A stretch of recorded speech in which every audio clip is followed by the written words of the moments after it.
विशाल हाथ में अचानक उसे पकड़ लिया।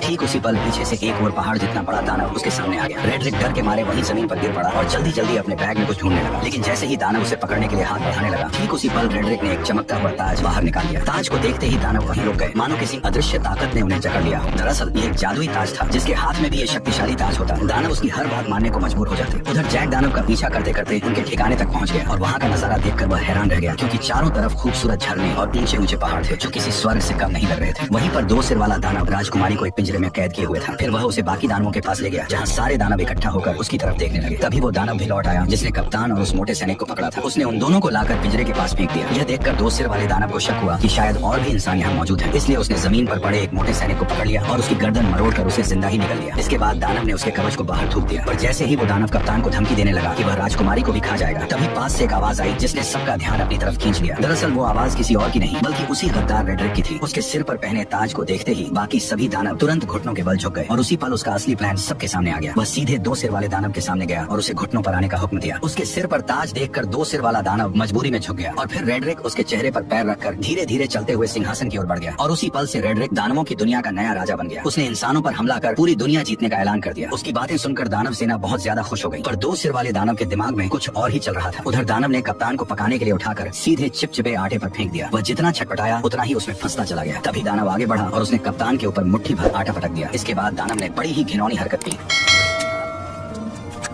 दानव ने कप्तान को मोड़कर एक तरफ रख दिया।